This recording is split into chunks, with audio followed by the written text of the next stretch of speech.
Shalom a todas y a todos. Continuamos con el capítulo 2 del Ramjal, los 5 capítulos del libro Mishkinei Elyon, Mishnah Hei del capítulo 2, Mishnah 5. Nos dice, וכבש יהיה לדרומו של המזבח, ל"ב על רוחב י"ו, בית המטבחים לצפונו וחטא שולחנות ד' באולם, בית מזרחו ובית במערבו, וד' בתוך השער, בית במזרחו ובית במערבו, שעליהם שוחטים העולה והחתר והאשם.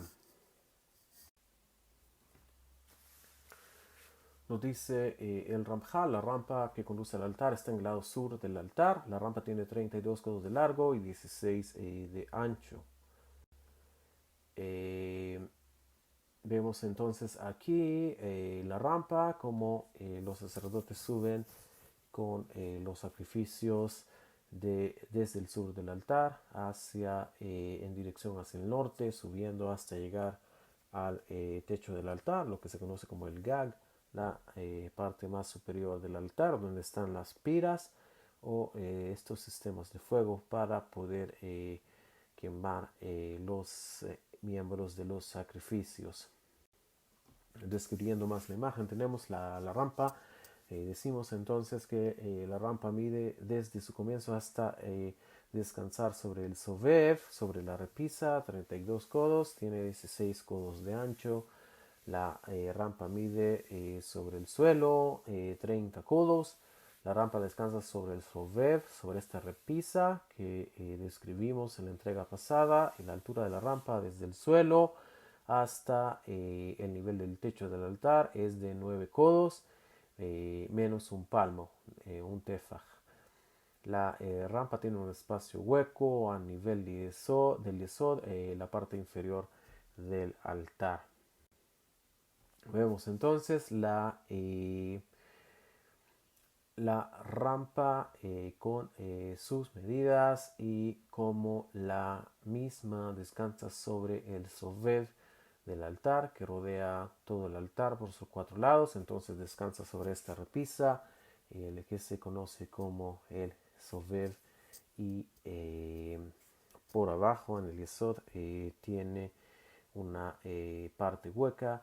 Decíamos entonces que la rampa mide de largo por todo en su trayecto hacia arriba 32 codos, sobre el suelo mide solamente 30 y tiene una altura de 9 codos y un tefaj, un palmo.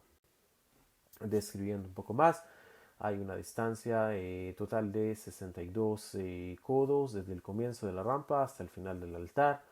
La rampa tiene un largo de 32 codos y el altar tiene un largo de 32 codos también, incluyendo el yesod, su base. El altar es de 32 codos cuadrados. Hay 2 codos compartidos entre la rampa y el altar mismo y un codo sobre el yesod, aunque es en esa área de la rampa el yesod no bordea el altar realmente. Un codo sobre el sovev, la rampa descansa sobre el sovev en el área del altar, que es donde se encuentra con la rampa en su parte sur. Vemos entonces el altar con las piras de fuego, una cúpula que hay en medio del altar, y la rampa que sube desde el sur hacia el norte, que es el eje en el que se encuentra el altar. Describiendo la imagen anterior, tenemos entonces que vemos como al lado de la rampa grande también hay rampas pequeñas. Con la letra Aleph estaba la rampa pequeña donde los sacerdotes suben hacia el sovev por la pequeña rampa del este que acompaña a la rampa grande, luego abordan el sovev, lo rodean en dirección contraria a las manecillas del reloj, bajan por la pequeña rampa occidental que acompaña a la rampa grande, la pira mayor, la pira principal funcional del altar, donde se queman los miembros internos de los sacrificios. Esta pira mayor es la que se encuentra, dijimos entonces, en la que se ve más grande de todas, que está hacia la dirección sureste del altar, la Ma'arja Gedolá, la pira grande. Luego tenemos una pira más pequeña para la Ketoret para todo el año. De ella se toman carbones encendidos para quemar el incienso en el altar de oro. Esta pira más pequeña está en dirección sur occidental del altar. Tenemos una pira para el fuego continuo, para el Esha Tamid, que es una pira también más pequeña, que se encuentra más en la parte noreste del altar, la pira del Esha Tamid. Y la pira para la Ketoret para Yom Kippur es otra pira más pequeña que se encuentra en dirección noroccidental del altar. Vemos entonces la rampa grande, la rampa pequeña que acabamos de describir, por donde suben y bajan los sacerdotes, subiendo por la parte este, rodeando al altar en dirección contraria a las manecillas del reloj, bajando por la parte occidental, y de esta manera rodean el altar para poder rociar la sangre y para poder hacer también lo que se necesite hacer en esa área, y la rampa principal, la rampa grande, para poder subir hasta el techo del altar, donde están los distintos sistemas de fuego, las piras, siendo la principal la más grande, donde se lanzan los miembros y las partes de los animales a ser quemadas, los órganos internos, una vez que han sido salados.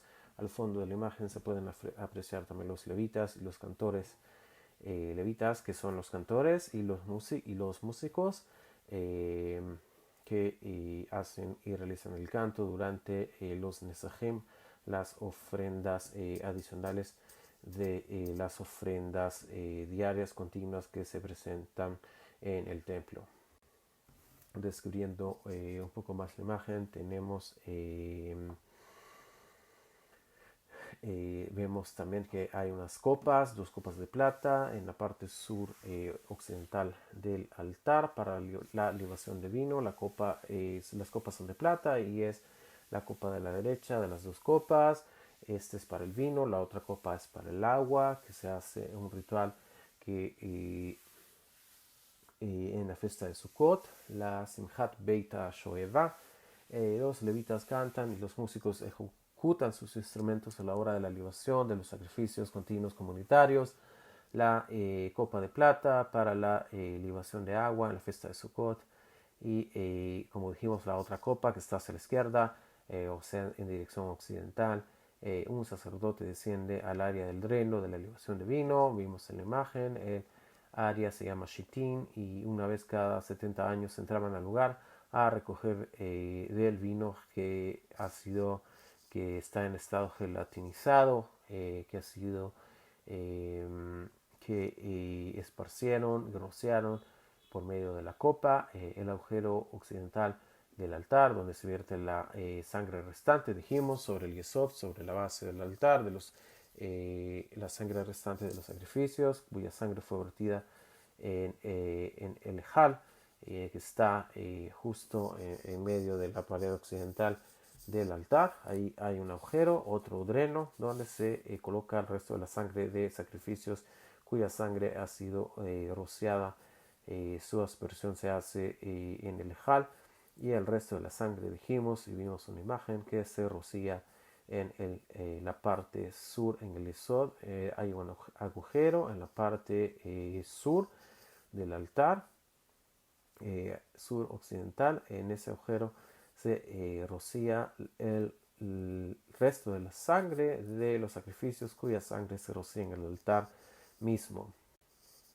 Tenemos el agujero sur, este que acabamos de describir, el agujero occidental, donde se vierte la sangre restante de los sacrificios, cuya sangre ha sido vertida en el altar. Tenemos lo que se conoce como la revuvá, es una especie de ventana pequeña donde se arrojaban los hatat de ave que habían sido descalificados. De acuerdo al Rambam Maimónides, la ventana se encuentra al oeste de la rampa y mide un codo cuadrado. La localización de la revuvá, de acuerdo a Rashi y al Meiri, que está en otro sitio, lo pudimos ver con la letra Tet, y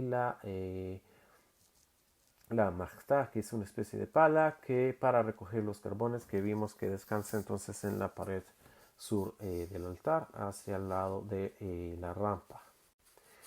Vemos entonces esta estructura donde se lanzan los sacrificios, una parte de los sacrificios de aves, vemos la rampa grande, la rampa pequeña, vemos el sobeb, el jutasikra, vemos también la pira más grande para poder quemar los órganos internos de los animales. Describiendo un poco más, tenemos entonces que la rampa también tiene un respiradero que hay entre la rampa y el altar mismo, ya que el altar debe ser perfectamente cuadrado y debe de haber entonces un espacio como para que un hilo delgado rodee todo el altar.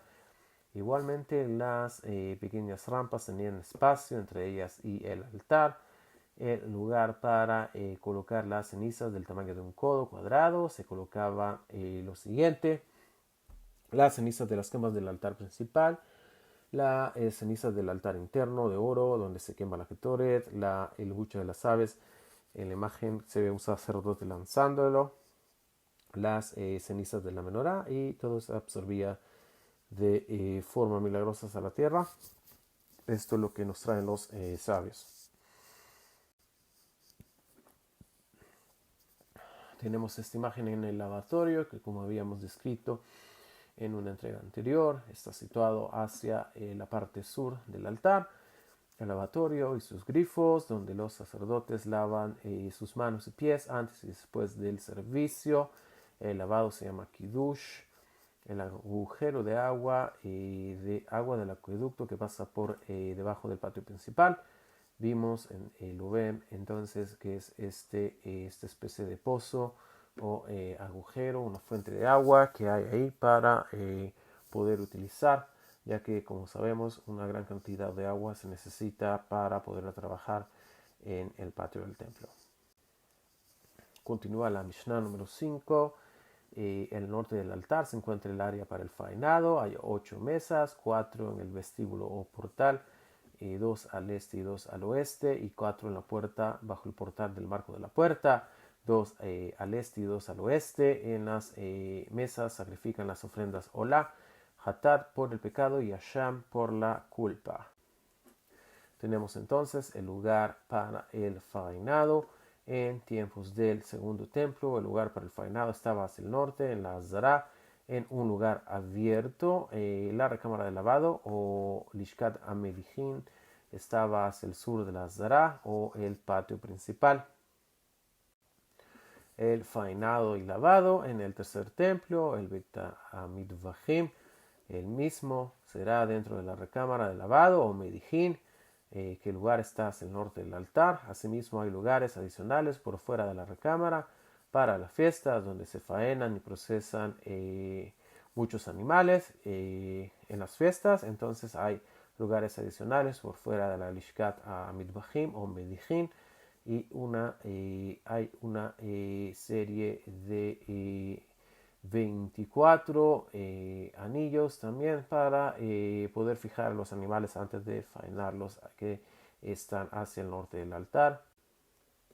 Vemos entonces estos lugares que acabamos de describir. Vemos el altar, vemos la Lishkat Amidihim o Lishkat para el faenado, y también vemos la Lishká para los Kelim de los levitas hacia el este, y vemos entonces también que hay pilares con ganchos por fuera también de la recámara para poder faenar, y no faenar, sino que poder colgar los cuerpos de los animales, desollarlos y hacer el resto de dividirlos en partes para poder quemar los miembros internos de dichos animales, y poder distribuir también las distintas partes de los animales. Esta Lishkat Amedihin entonces es la recámara de lavado hacia el noroccidente del patio principal. Al lado se encuentra la recámara de los instrumentos con una sola entrada, pero con dos divisiones por dentro, como dijimos y describimos en una entrega anterior. Vemos entonces la lishkat de lavado, la lishkat medijín, donde se cuelgan sobre los ganchos los animales para desollarlos. Luego son lavados, enjuagados en los lavabos que hay dentro de la recámara. Asimismo están las mesas de mármol con los cuchillos y los aspersorios, como describimos en una entrega pasada, y los ganchos se disponen en estructuras llamadas nanasim y los ganchos se llaman un kilyot. Esto es lo que describimos. El área para el faenado de los Kodeshei y Kodashim, que son los animales con mayor santidad, de los sacrificios con mayor santidad. Vemos el área que está en color amarillo más oscuro, que resalta, es el área norte en donde se puede faenar entonces los Kodeshei Kodashim, los sacrificios de mayor santidad. En el área de la puerta norte hay 8 mesas para dicho propósito, 4 están en el vestíbulo y 4 están bajo el marco mismo de la puerta norte. Vemos entonces, es una imagen desde el patio exterior hacia el patio interior, donde está el altar que se ve al fondo de la imagen. Vemos las 8 mesas, vemos como 4 están en el vestíbulo, que como recordamos, los vestíbulos hacia el patio interior se encuentran por fuera del patio interior, y hay 4 mesas por debajo del marco de la misma puerta hacia el patio interior. Ahí se encuentran otras 4 mesas. Esta es otra imagen donde vemos las mesas para poder faenar los animales de mayor santidad. Vemos como 4 están en el ulam y como 4 están bajo el área del marco mismo de la puerta norte. Vemos aquí otra distribución alterna de las mesas. Vemos como hay 4 mesas siempre en el ulam, en el vestíbulo del altar. Vemos como hay 2 mesas entre el ulam, el vestíbulo y el marco mismo de la puerta que da hacia el patio interno, y otras 2 mesas bajo el marco mismo de la puerta, haciendo un total de 8 mesas. Con esto terminamos con la ayuda de Hashem, la Mishnah Hey del capítulo 2, y con esto concluimos el capítulo 2 del libro Mishkenei León, de los 5 capítulos del Ramjal.